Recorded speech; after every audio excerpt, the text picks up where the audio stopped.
Maraming salamat sa ating gobernador. At maraming salamat sa ating dating Pangulo, former President GMA. At nandito po kasama po natin ang kalihim, ang namumuno ng DSWD, yung po yung Department of Social Welfare and Development. Sila po ang departamento na ang kanilang trabaho ay tumulong sa mga nanganganib na mga kababayan natin. Pagka nakikita po niyo siya, ito si Secretary Rex Gatchalian, lagi niyo pong nakikita kapag yung kagaya na nangyari nung nakarang ilang araw na nagkabagyo na malaki o nagkali sa Cebu. Galing kami sa Cebu kahapon dahil may lindol naman. Kaya naman, ang DSWD ay patuloy na nag-iisip kung paano makatulong para sa ating mga kababayan, lalong-lalo na ang mga iba't ibang grupo, kagaya po ninyo, na nangangailangan ng kaunting tulong. At ito po kaya naman handa naman ng pamahalaan na magawa lahat upang mapaginhawa ang inyong buhay. Hindi po maliit na bagay yung kaka-announce lang ni Congresswoman GMA na yung titulo ng lupa ay mabibigay na para hindi na po kayo nag-aalala.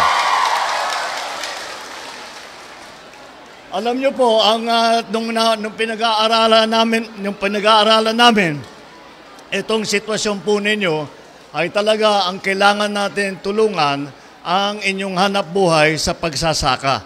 At siyempre, yan ang nagbibigay buhay. Kasi dahil napakahalaga nito, dahil pagka kayo'y nagsasaka, hindi po kayo nagpapakain lamang ng sarili ninyo at saka ng pamilya ninyo. Yung sinasaka ninyo, yung tinatanim ninyo, yung inaani ninyo, ay kasama po yan sa pagpakain ng lahat ng mga Pilipino.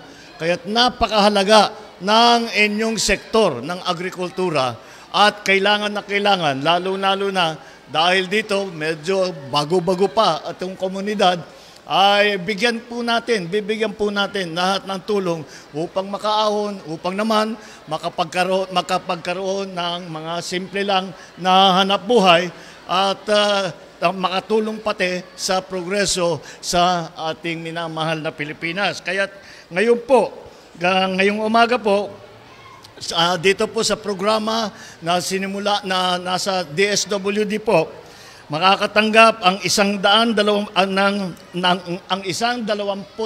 benepisyaryo ng kagamitan ng pangsaka at saka mga kalabaw. Nakita ko na yung kalabaw nandun sa...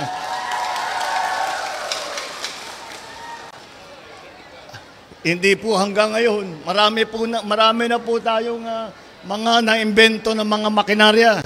Marami na po ng mga traktor, mga harvester na gano'n. Ngunit kahit papano, hindi talaga mawawala yung kalabaw sa pagsasaka natin. At dagdag na po natin yung mga tinatawag na farm implement, yung mga kagamitan sa pagsasaka para naman hindi masyadong mabigat ang trabaho. Makakapagpahinga na po ang ating mga kaibigan at hindi masyadong mabigat ang trabaho. Pati kalabaw, baka pwede na magpahinga. Kaya yan ang ating hangarin. Makakatanggap din ng tigsa 10,000 piso galing sa DSWD.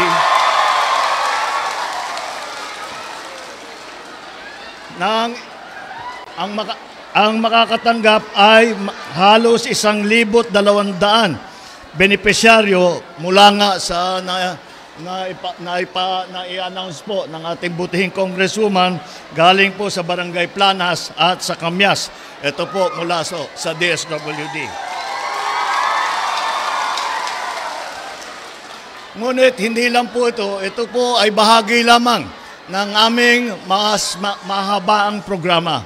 Hindi po ito lamang patuloy po kung ano yung pangangailangan po na makakapagpaganda, magbadala ng kaunting ginhawa sa buhay ninyo, magpapaganda sa buhay ninyo, at hindi nyo na inaalala kung paano nyo pinapakain ang inyong pamilya. paano kayo maghahanap buhay, paano kayo magkakaroon ng kaunting kita. Yan po ang aming pangarap na maiabot ninyo, yung ganong klaseng ginhawa sa inyong buhay.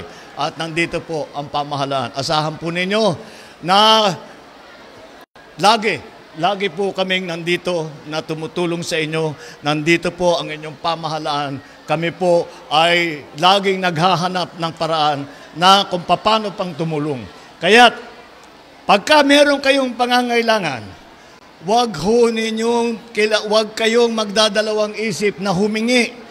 At hindi ito po ang aming ginagawa. Sinasabi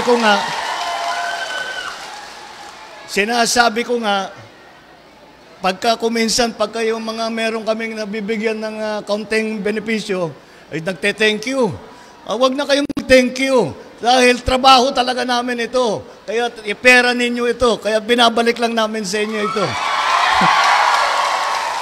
Kaya yan po ang pag-iisip ng inyong pamahalaan at nandito po para tumulong, para pagandahin ang buhay ninyo, para makatulong pagandahin ang buhay ng bawat Pilipino, para pagandahin ang ating minamahal na Pilipinas. Maraming salamat.